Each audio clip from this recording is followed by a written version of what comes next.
사울 왕이 죽었습니다. 다윗을 괴롭히는 것이 사명이었던 다윗이 죽었습니다. 일생 후반부에 다윗을 죽이지 아니하고는 존재 가치가 없을 만큼 자기 스스로가 사울 그 왕이 다윗을 쫓아다녔지만은 쫓아다녔던 사울 왕은 죽고 그리고 도망다녔던 다윗은 살았습니다. 살아난 다윗은 왕이 됩니다.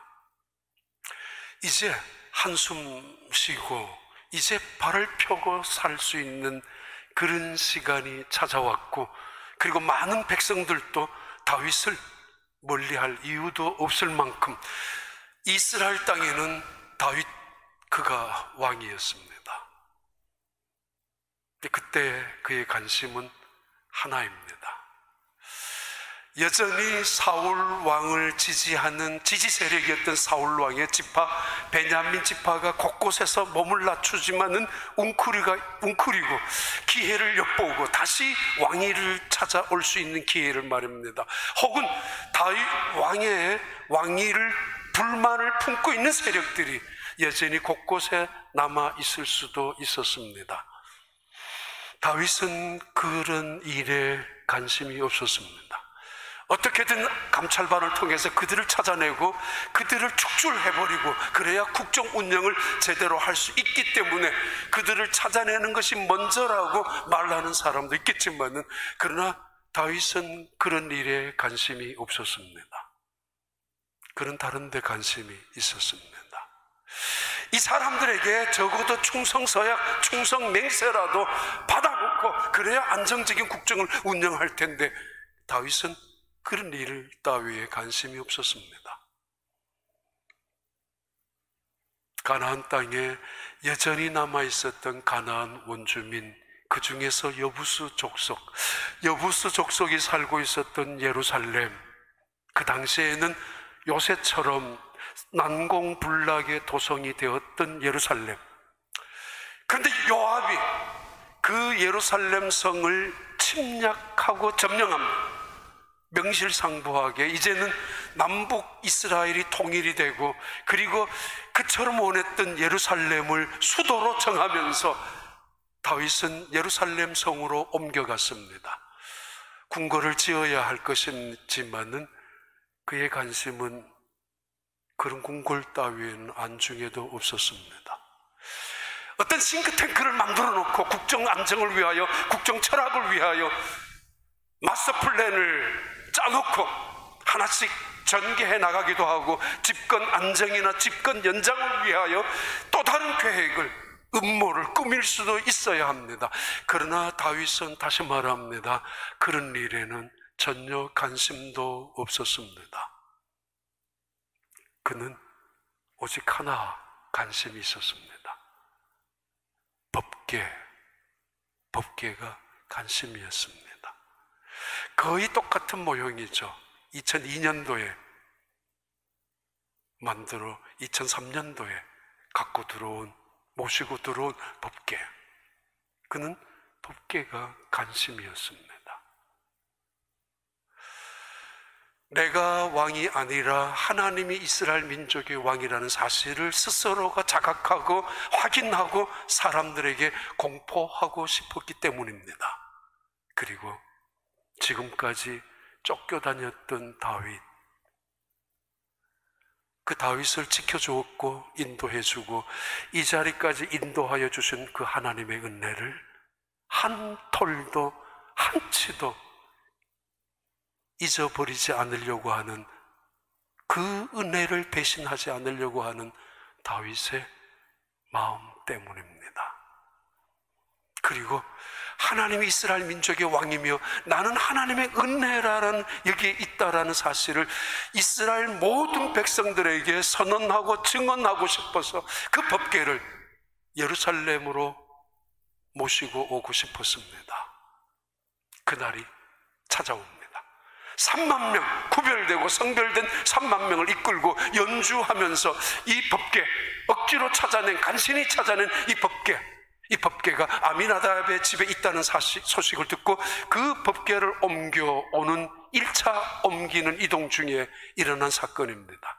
그때 예루살렘으로 들어가는 국가적인 행사, 민족적인 행사, 하나님의 영광을 위한 놀라운 종교적인 행사일 텐데 그 행사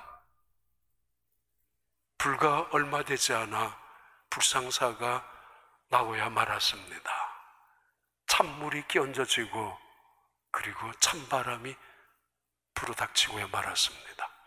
이러면은 그 일을 주관한 왕 다윗의 체면은 뭐가 되고 그 일을 준비하고 계획하고 운행한 책임진 모든 일꾼들은 또한 어떻게 될 것입니까?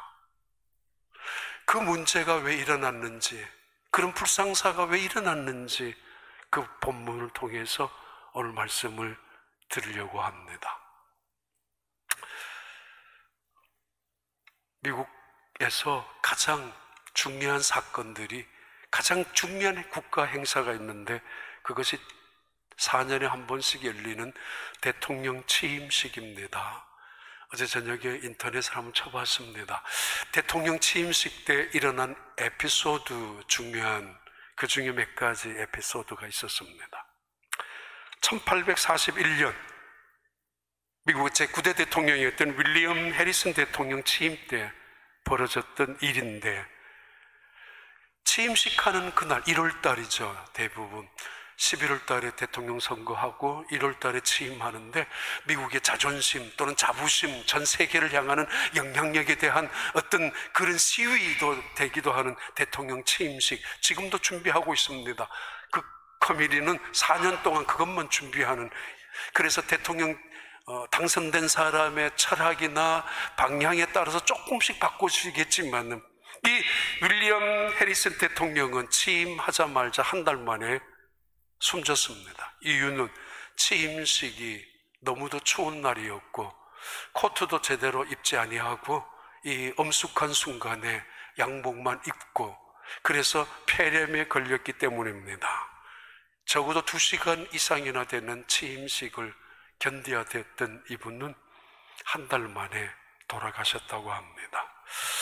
35대 대통령이었던 미국의 존 F 케네디 대통령 때 취임식에 국가적인 시인, 미국의 시인이라고 불렸던 로버트 프로스트라는 분이 그 케네디 대통령을 찬양하는 시를 낭독하다가 햇빛이 너무 반사가 되어서 이름을 잘못 부르고 맙니다.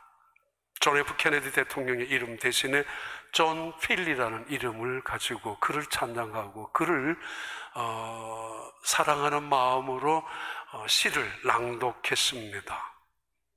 본인 입장에서는, 존 F 케네디 입장에서는 기분 나빴던 일이기도 합니다. 그 다음 대통령이었던 37대 리차드 닉슨 대통령, 취임식 3일 동안 행사를 하나도 못했다고 합니다.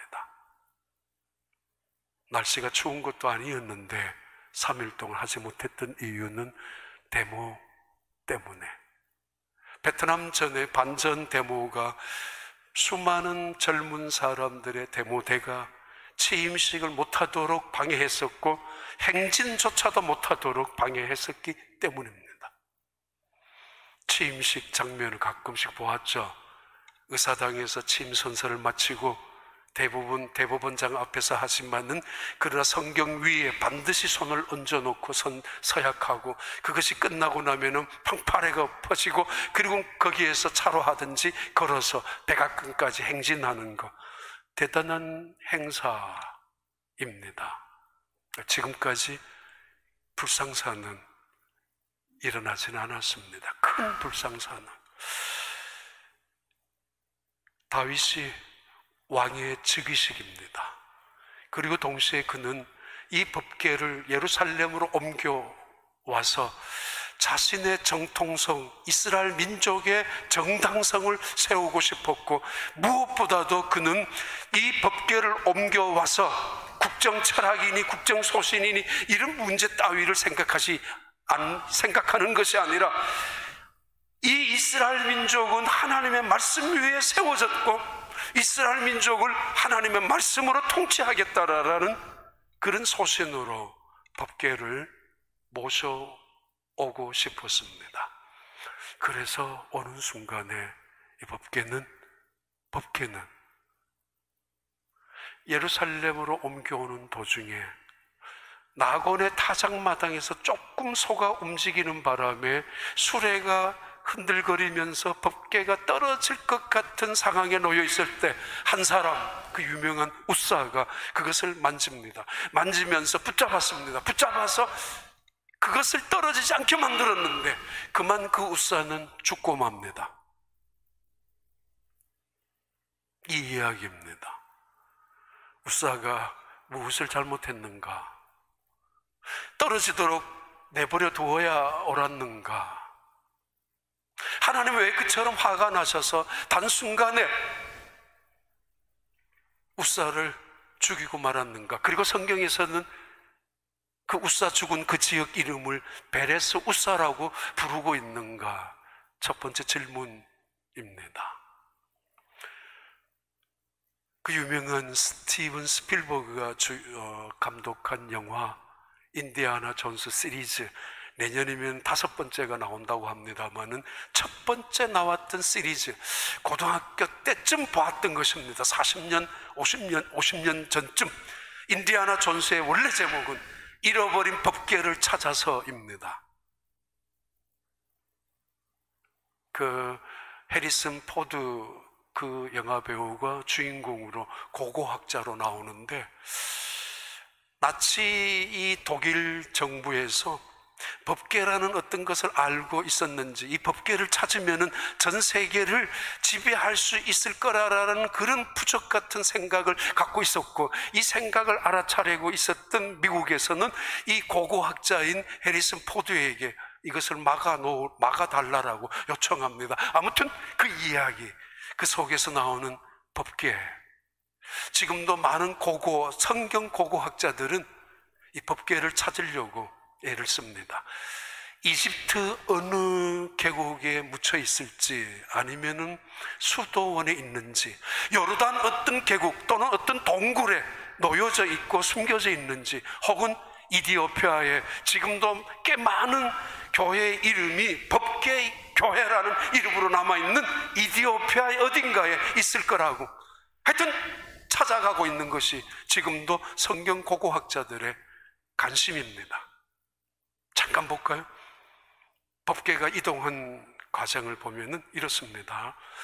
요단강을 건너고 여리고성을 돌았던 이 법궤는 가나안 땅에 들어오면서 실로에 있게 됩니다. 실로에 있었던 이 법궤는 에베네세드란 사무엘에 의해서 왔다가 다시 이 법궤는 블레셋 사람들과 이쪽에 와서 전쟁에서 실패하고 이 블레셋 사람들이 법궤를 뺏어갑니다. 적어도 6개월 1년 가까이나 블레셋 사람들이 법궤를 뺏어가서 가드, 에글론 이 지역에 놔두었는데, 이 법궤가 있는 그 지역마다 역병이 돌았고 전염병이 돌면서 수천 명, 많게는 수만 명이 죽고 말았습니다.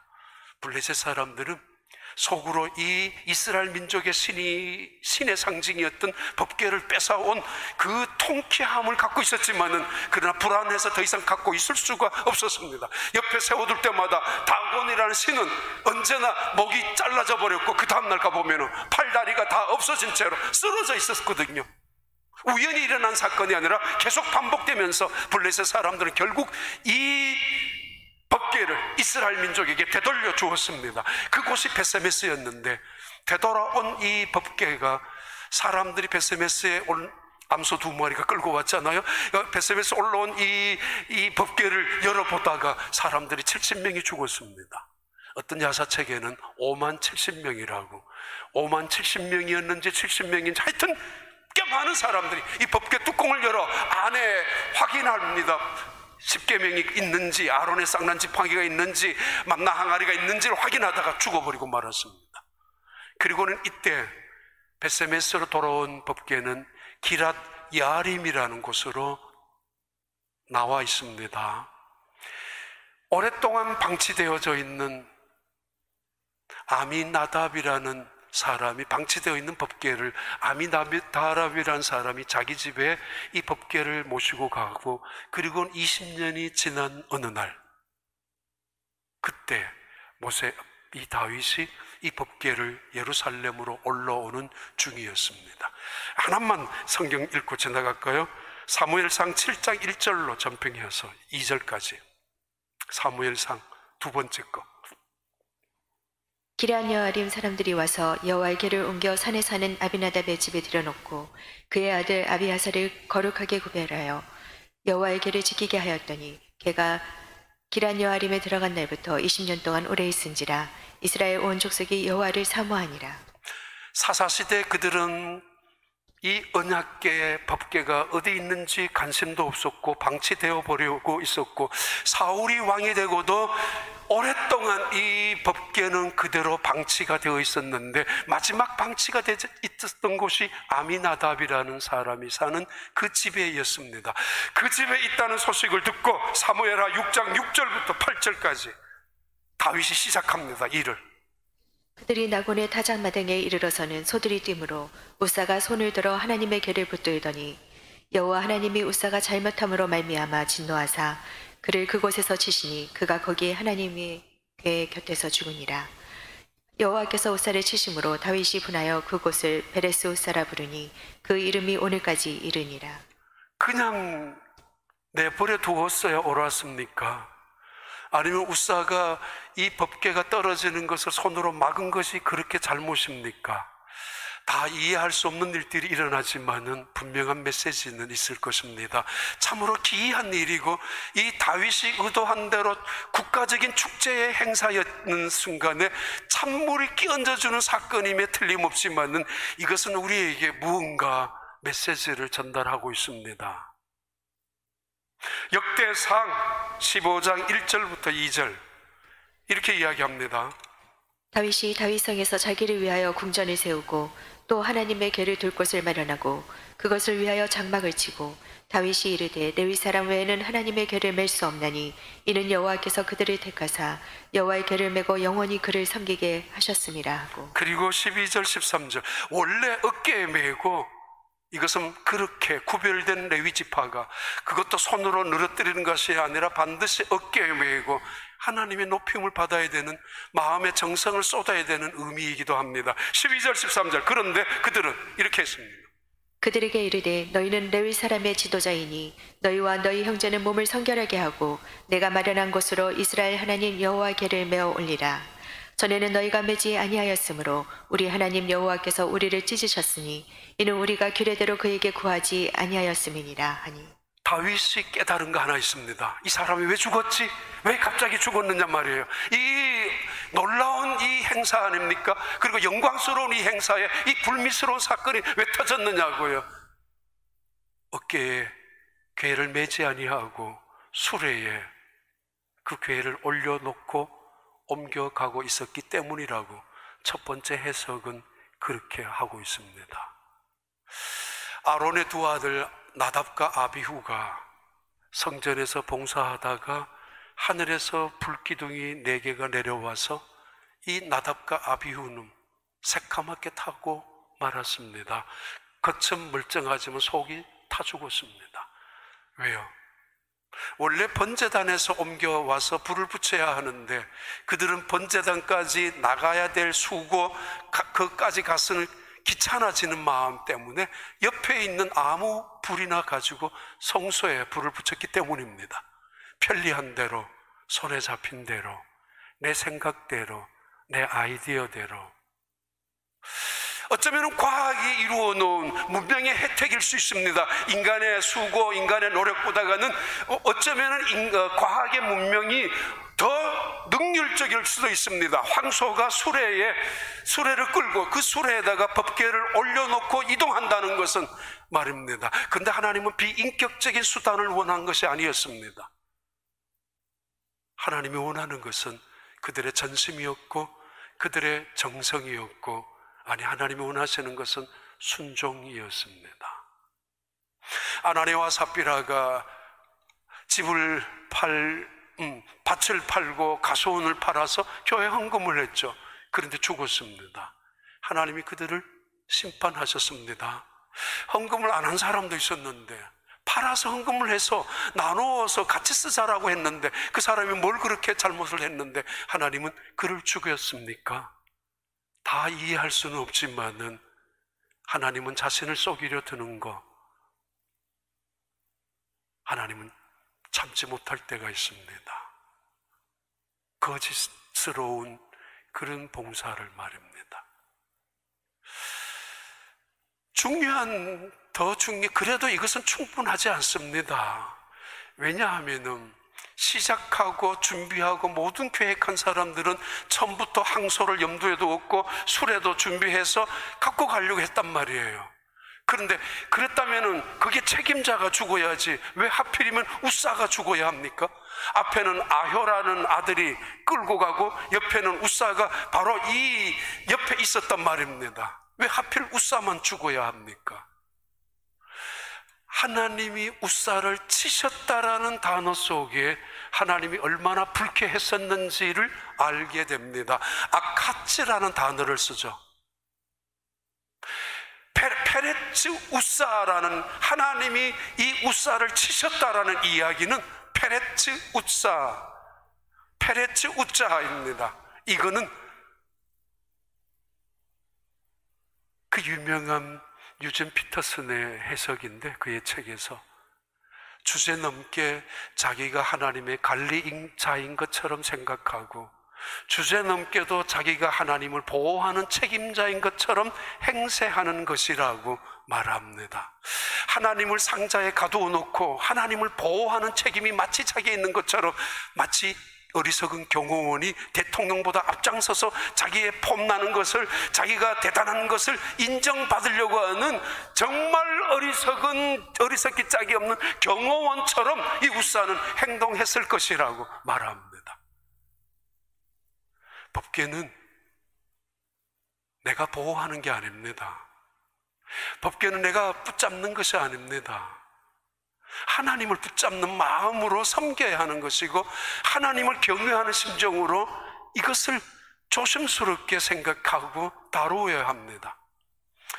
우사, 적어도 20년 가까이나 자기 집에 있었던 이 법궤를 보고 수많은 이야기를 들었을 거예요. 이 법궤를 메고 제사장들은 요단강을 건넜고 이스라엘 백성들은 그 넘실거리는 요단강을 육지같이 건넜었다라고, 여리고성을 하루에 한 바퀴 일주일 동안 이 법궤를, 언약궤, 이 증거궤를 메고 제사장들이 메고 온 백성들이 돌아가서 결국 여리고성을 점령했었다라는 그 이야기를 어렸을 때부터 자기 집에 있는 이 법궤를 보면서 들었을 것이고 배웠을 것입니다. 그러나 그것은 하나의 지식이었을 것입니다. 자기의 조상들이 블레셋 사람들과 전쟁했을 때 계속 실패하니까, 자, 우리 이 언약궤를 그때서야 생각하죠. 이 언약궤를 메고 나가자. 그래야만 우리가 이길 수도 있다라고. 그래서 그들은 사기가 충천해서 그동안에 방치해두었던 언약궤를 메고 전쟁터에 나갔지만은, 그러나 3만 명이나 죽고 맙니다. 엘리 제사장도 목이 부러져서 죽고 떨어져서, 그의 두 아들 홈니와 비느하스도 죽고 맙니다. 그의 며느리도 아기를 임신한 채 죽고 맙니다. 그때 이가봇되었다라고 성경은 기록하고, 그때는 법궤가 블레셋 땅에 뺏기고 말았습니다. 이 이야기도 이 우사는 들었을 것입니다. 그런데 들은 걸로 끝납니다. 그리고 다시 이 법궤가 벳세메스로 올라왔을 때 이것을 열어본 사람들이 70명이나 죽었다는 이야기도 듣고, 이것이 기랏 야하림 땅에 와 있었을 때 어느 집도 누구도 이 법궤를 모시고 가려고 엄두도 내지 못하고 있었을 때에 자기 아버지 아미나답이 자신의 집으로 동네 사람들이 올로헤일에 거쳐서 자기 집에 모시고 왔다는 이 법궤 이야기도 들었습니다. 그런데 그것이 전부입니다. 때로는 감동, 때로는 흥미, 때로는 두려움, 불안도 있었지만은 10년, 20년이 지나면서 어쩌면 이것은 자기의 소유물, 장식물 또는 자기 가정의 퍼니처 중에 하나에 불과했었을 것입니다. 그래서 이 법궤가 떨어지려고 하는 순간에 우사가 붙잡았다는 단어가 바로 아까 나왔던 아카츠라는 단어입니다. 내가 즐겨 사용하는 장난감 같은 거, 이것은 내 것이야, 누구에게도 양보할 수 없다라고 움켜잡는 내 것이라고 말하는 그때의 아카츠라는 단어를 쓰면서 그는 자기의 몸으로, 의식적으로 무의식적으로 몸으로 막았어야 옳았을 텐데 손으로 그냥 대수롭지 않게 붙잡았다는 것입니다. 하나님이 진노하셨죠. 어찌 너가 나를 이렇게 소홀히 여기느냐고. 많은 사람을 보죠. 교회에서 봉사하는 사람들을 너무 아무렇게나 쉽게 우습게 여기는 봉사도 있지만은, 그러나 때로는 너무 집착하고 너무 열심히 하는 봉사도 있습니다. 성경에서 우사에 대한 이야기를 하면서 기록합니다. 그 땅 이름을 베레스 우사라고 하라고. 역대상 13장 9절부터 11절 다시 한번 볼까요? 자, 읽어봐요. 기돈의 타작마당에 이르러서는 소들이 뛰므로 우사가 손을 펴서 개를 붙들었더니, 이때 손을 폈다는 이야기가 바로 아카츠라는 단어인데, 내 것을 붙잡는, 마치 자기 것을 붙잡고 움켜잡는 것처럼 그렇게 붙잡았다는 이야기입니다.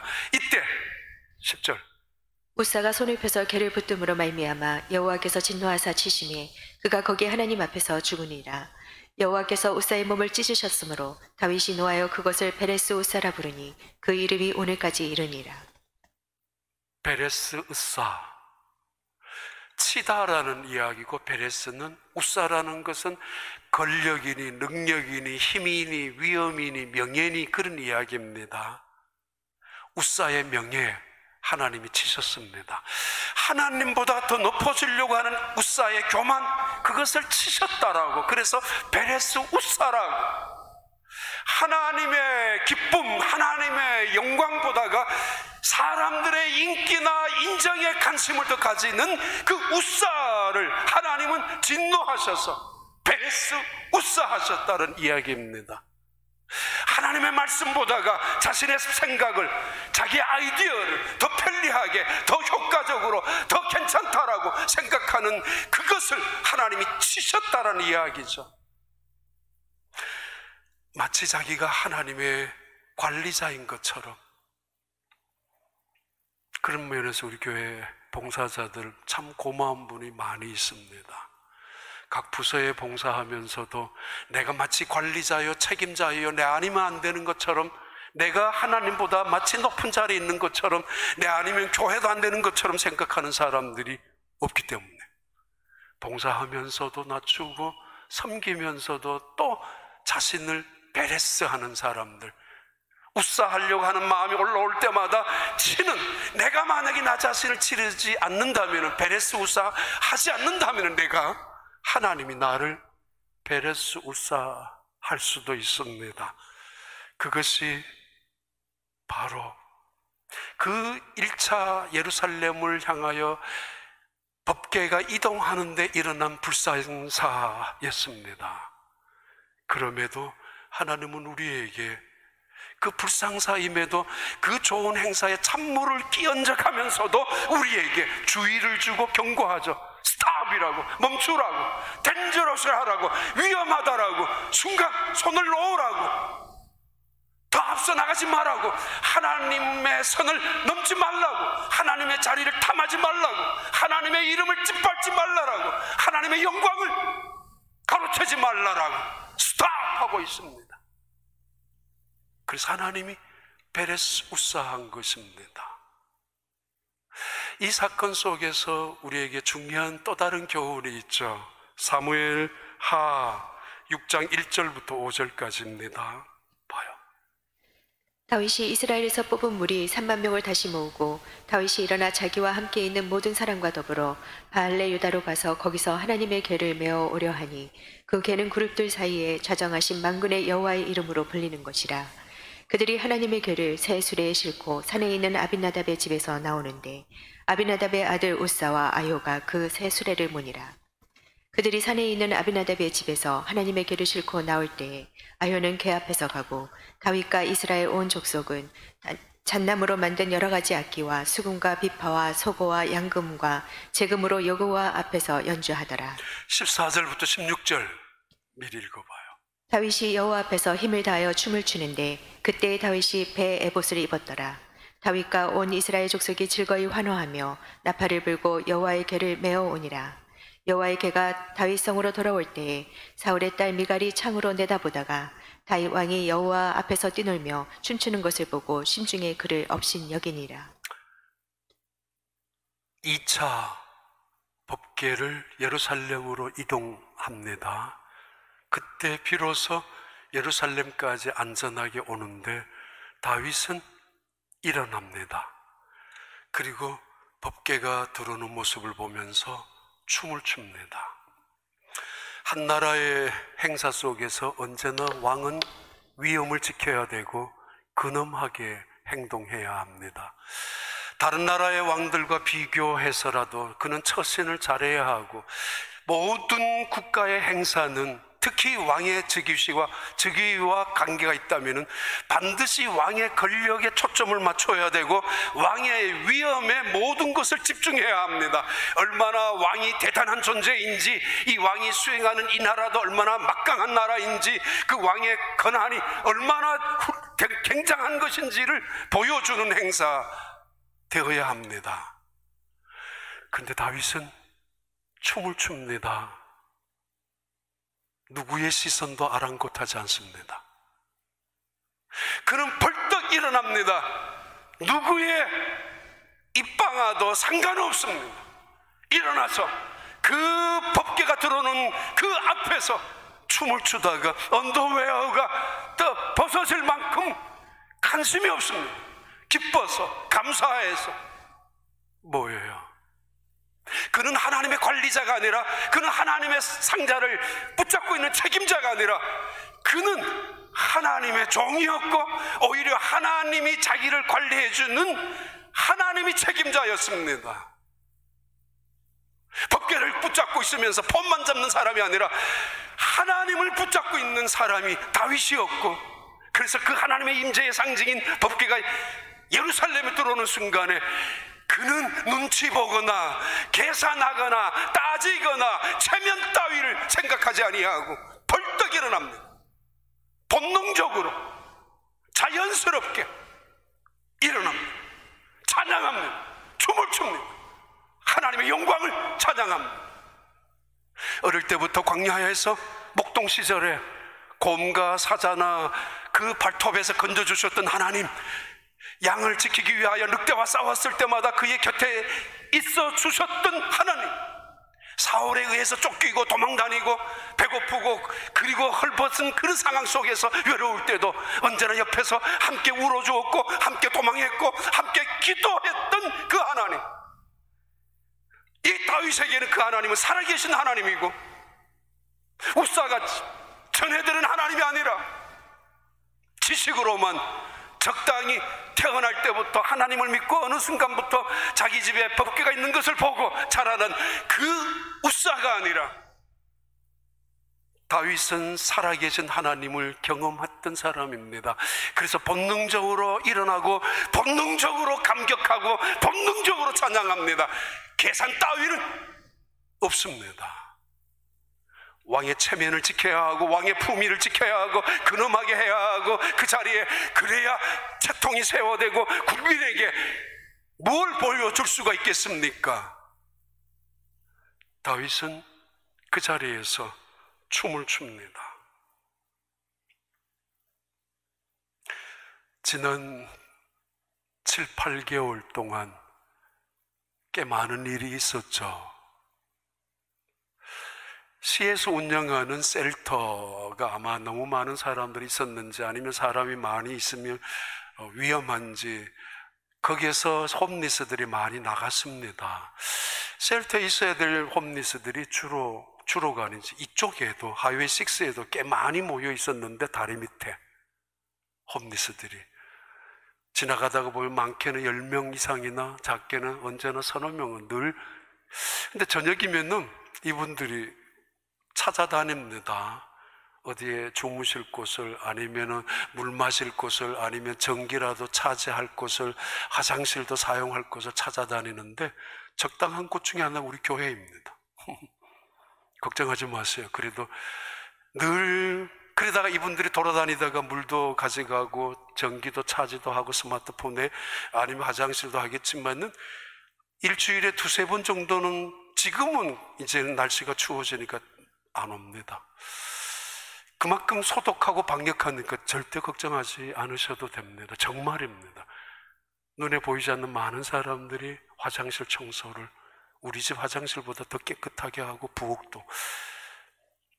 어느 날 새벽에, 가끔은 3팀, 2팀 새벽에 여기에 있어요. 비전센터 옆에도 있고, 비전센터 이쪽에도 있고, 이쪽에도 있고, 저기 마당 저 건너편에 밴 사이에 한 가정이 와 있었던 것 같아요. 새벽 한 3시쯤 밖에 이렇게 보니까, 조금 있다가 보니까 한 남자가 자전거를 타고 갔습니다. 근데 남아있는 게 있어요. 분명히 개 한 마리를 남겨두고 갔단 말이에요. 자전거를 타고 이쪽 건너편으로 지나가면서 저 프리웨이, 하웨이 쪽으로, I-10 쪽으로 갔어요. 저분이 안 오면 안 되는데 저 개는 어떻게 하지? 안에 들어갔다가 다시. 근데 거의 4시 반, 한 1시간 정도 지난 다음에 자전거를 타고 갔던 사람이 왔습니다. 오는 순간에 이 강아지 개가 그것을 보고 있는 순간에 펄쩍펄쩍 뛰는데 가슴이 뭉클했습니다. 그리고 그 뛰는 발 중에 하나가, 못 쓰는 발 하나가 제대로 안 되었습니다. 이 개가 얼마나 좋았는지, 그 주인이 돌아오는 걸 보고 그 주인이 자기를 지켜준다는 사실 앞에서 얼마나 기뻤는지, 다리 한쪽이 불구였죠. 부러졌는지. 그런데도 그 사람이, 청년이 자전거를 타고 오는 것을 보고 뛸 듯이 기뻐서 그 다리로 이 정도 뛰었습니다. 가슴이 뭉클했습니다. 다윗,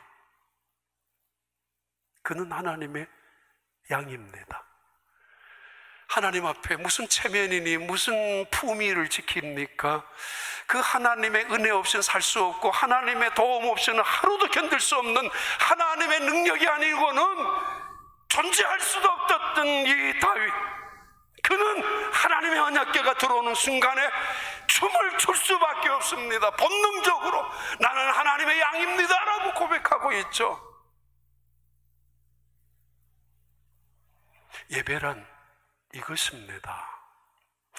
의도적으로 하나님께서 안식일을 정하셔서 이날만은 구별해서 예배 드리라고, 성전을 만들어 놓고 이곳에 와서 예배를 드리라고, 어디에나 하나님은 계시고 언제나 계시고, 그리고 언제나 예배할 수 있지만은 따로 구별하셔서 예배를 만들어 놓고 따로 구별하셔서 장소를 만드는 이유가 있습니다.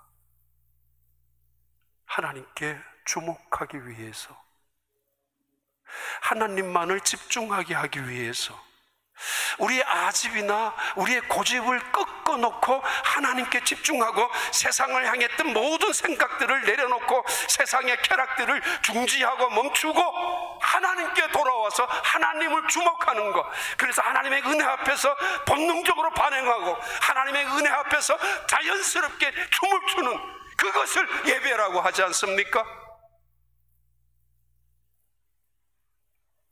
다윗, 그런 영광스러운 예배를 드립니다. 그런 다윗을 보고 미갈이 업신여기고 경멸하죠. 저것도 왕이냐고. 그는 왕의 딸이었으니까 다른 왕들 좀 보고 배우라고. 미갈, 그도 우사 같은 사람이었습니다. 하나님은 장식품이었고, 하나님은 부적과 같은 존재였고, 하나님은 그냥 이 법궤도 그의 집의 퍼니처에 불과한 것이었습니다. 그런 평생 살아계신 하나님의 은혜를 맛보고 그는 평생 하나님의 그 엄청난 도움 속에서 감격해 하면서 찬양을 불러본 적이 없었던 사람, 미갈, 우사. 그러나 다윗에게는 하나님은 살아계신 하나님이십니다.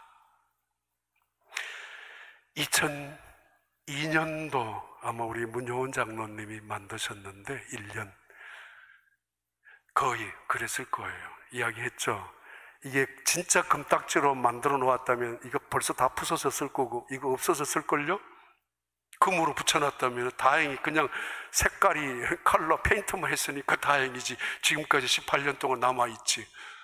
우리가 이 언약궤를 메고 우리 교회 2003년도 종료주일날 전주 바로 그 전에 전날 언약궤와 함께 들어왔습니다. 그리고 헌당 예배하는 날도 이 언약궤를 제일 앞에 모시고 예배를 드렸습니다. 하나님이 우리 교회에 임재하기를 소망하는 하나님의 존재가 이 교회에서 결코 그 영광이 이가봇되지 않게 하기 위해서,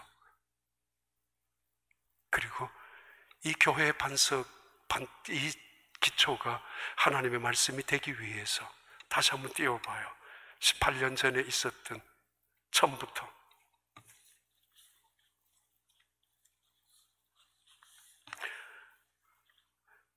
이 복장은 우리 김랜더스 권사님이 만들어 주셨는 걸로 알고 있고요.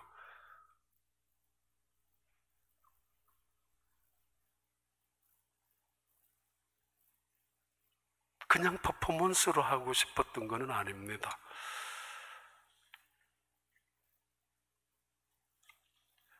그리고 그해 2003년 9월 달에 한국에서 큰 대형 가수들이 몇 명 이상이 왔었는데 그때 한 가수 최인혁이 불렀던 그 찬양이 굉장히 많이 남아있었고 감동이 되었던 노래가 있습니다.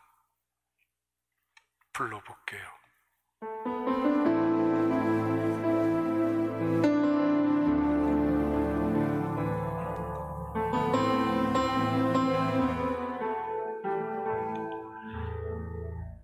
잃어버린 법궤를 찾아 돌아와 주님의 약속을 기억하라. 잃어버린 법궤를 찾아 돌아와 주께 맹세한 것 기억하라. 잃어버린 법궤를 찾아 돌아와 주님의 은혜를 기억하라.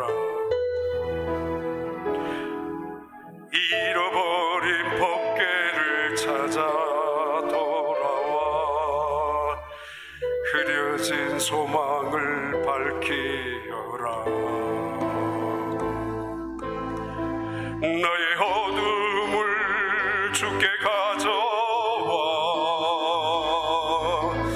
너의 모든 죄악을 돌이키라. 너의 연약함을 주께 가져와 주의 강한 손 너를 일으키리라. 잃어버린 법궤를 찾아서 잃어버린 소망을 찾아서 잃어버린 은혜를 찾아서 잃어버린 약속을 찾아서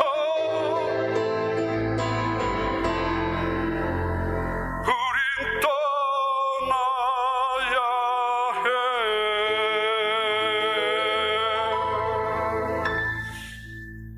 우리 한번 같이 부를까요? 아니 어젯밤엔 혼자는 잘 불렀습니다.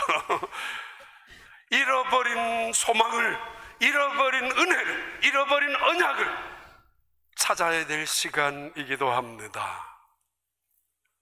오벳 에돔이라는 사람의 집에 3개월 동안 할 수 없이 임시로 맡겨놓았던 이 법궤는 그 오벳 에돔의 집의 사람들이 복을 받고 그 자식들까지 16장에 역대상 16장에 가면은 복을 받기 시작합니다.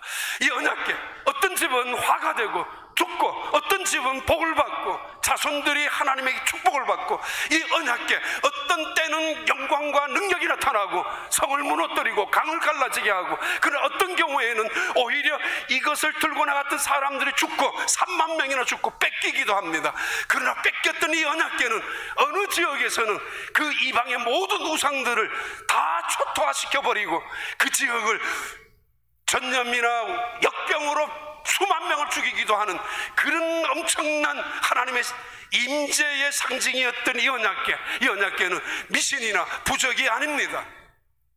스티븐 스필버그가 잃어버린 법궤를 찾아 그 영화의 메시지는 이것입니다. 사실은 독일 민족이든 어느 민족이든을 향하여 이 법궤를 찾는다고 너희들 나라가 온 세상을 정복할 줄 알았더냐? 아니라고. 하나님을 제대로 믿으라고, 하나님을 섬기라고. 법궤를 찾는 것보다 더 소중한 것은 하나님의 말씀을 붙잡고 살아가는 것이라고 말합니다. 요한계시록 11장 19절 한번 읽겠습니다. 봐요. 요한계시록 11장 19절 제일 마지막에. 이에 하늘에 있는 하나님의 성전이 열리니 성전 안에 하나님의 언약궤가 보이며 또 번개와 음성들과 우레와 지진과 큰 우박이 있더라. 언약궤라는 단어, 아크라는 단어가 4번 나옵니다. 성경에. 첫 번째 아크, 노아 방주입니다. 두 번째 아크, 이것은 갈대 상자입니다. 모세가 어린 나이 때 떠내려갔던 갈대 상자, 아크입니다. 세 번째 아크는 바로 조각목으로 만드는 이 십계명, 이 언약, 이것도 아크라고 말합니다. 세 번째, 전부 다 공통적인 단어는 통나무라는 이야기고, 그 상자라는 의미고, 이것은 구원받았다는 이야기고, 동시에 이것을 히브리어로는 베타라고 합니다. 베타, 하나님의 구원의 능력과 영광이 있는 것. 신약식은 교회를 베타라고 합니다. 하나님의 구원과 능력과 영광이 임재되는 곳, 교회입니다. 이 언약궤가 마지막 단어가 하늘에 있는 언약궤로 나타납니다. 하늘에 언약궤가 있는데 이 땅에 찾아봐야 그거 우상이 되고 부적이 될 거니까 찾지 말라라는 이야기나 마찬가지죠. 아니, 소용없다는 이야기죠. 하나님께서 이 땅에 언약궤를 숨겨둔 이유가 있지 않습니까? 하늘에 두었다고. 하늘에. 그 언약궤, 하늘에 있는 언약궤지만은 여러분의 가슴에 품고 살아감으로 언제나 하나님의 은혜와 능력과 영광이 함께하는 하나님의 보호와 인도하심이 나타나는 여러분, 이 땅의 삶이 되기를 진심으로 축복합니다.